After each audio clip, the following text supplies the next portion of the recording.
Donc voilà une expérience qui est comparable à ce que vos camarades ont fait dans les sous-sols du lycée, mesurer l'activité liée au radon 222. Alors, nous, on l'a fait avec le détecteur du lycée, enfin le détecteur que nous a prêté le CEA. Et on n'est pas, évidemment, on n'a pas la garantie que l'activité soit liée uniquement au radon, mais on estime que c'est le principal contributeur. Alors, vos camarades ont utilisé l'aspirateur un des aspirateurs là, de service. On l'a démonté, on a placé un filtre du genre papier absorbant. On l'a fait tourner pendant un quart d'heure. Ensuite, le filtre, on l'a enfermé dans une boîte. Et puis ensuite, on a mis le compteur directement sur le filtre. Et on a obtenu un certain nombre de coups par minute qui étaient assez élevés et qui étaient évidemment liés au fait que l'aspirateur avait accumulé sur le filtre un volume d'air important.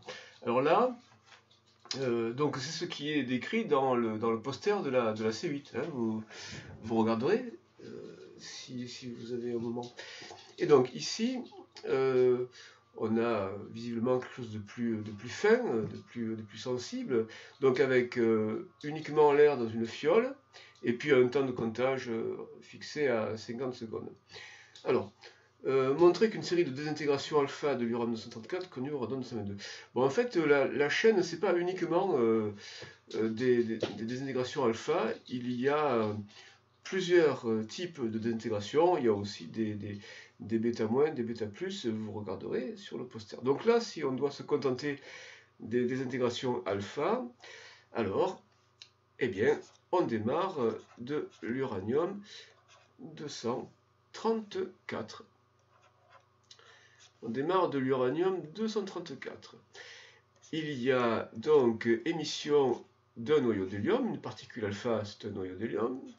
On obtient donc l'élément qui a comme numéro atomique 92-2, donc 90, et donc comme nombre de masse 234-4, donc 230, et 90, eh bien c'est le thorium.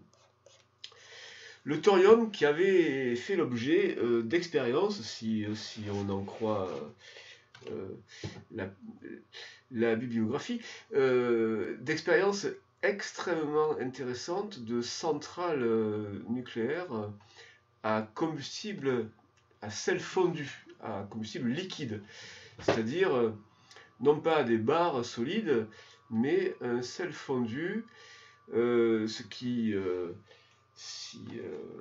si on arrive à contrôler le nombre de désintégrations, eh bien, on arrive à consommer une beaucoup plus grande proportion du combustible et donc à réduire considérablement les déchets.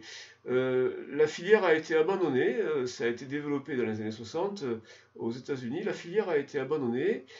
Elle a fait l'objet il y a quelques années de tentatives de restauration et manifestement il y a beaucoup de problèmes. Alors je crois qu'il y a 3 ou 4 pays, la Chine, le Japon, l'Angleterre, l'Allemagne ou la France qui ont essayé et c'est pas encore probant.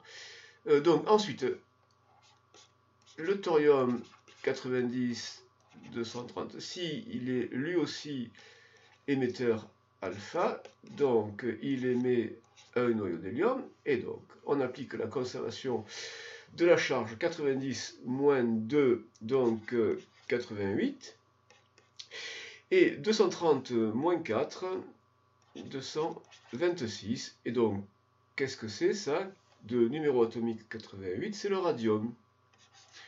Le radium, lui aussi, découvert par Marie Curie, entre parenthèses. Je pense que ce n'était pas inutile de le rappeler.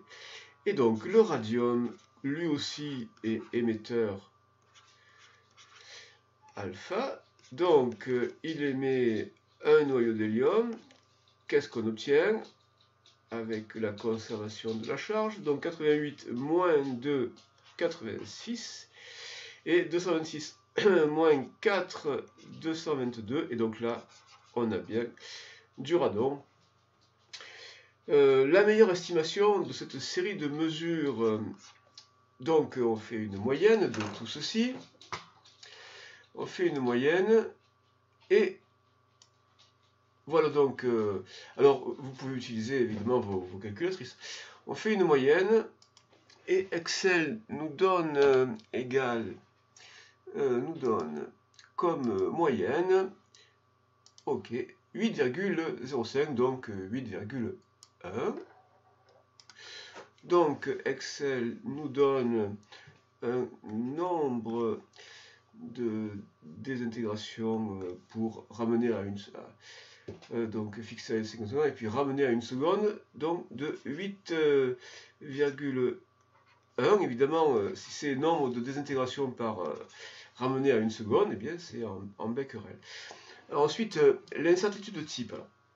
L'incertitude de type, pour la calculer à partir d'une série de mesures répétées, donc c'est une mesure répétée de la même grandeur, eh bien, il faut que vous utilisiez la fiche méthode qui est dans votre livre à la fin, donc la fiche méthode.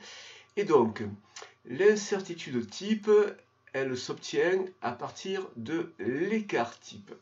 L'incertitude type, c'est l'écart type sigma divisé par racine de l'effectif.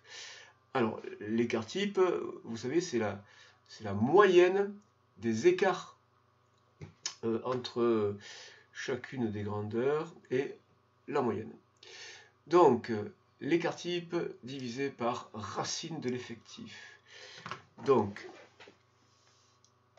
pour avoir l'incertitude type, eh bien, il faut faire le rapport écart type sur racine. Alors, pour avoir l'écart type, eh bien, soit c'est avec votre calculatrice, soit avec Excel. On fait donc égal, et puis ici, il y a un écart type. Fonction écart type tout calculé, tout près, donc 3,1. Donc l'écart type 3,1.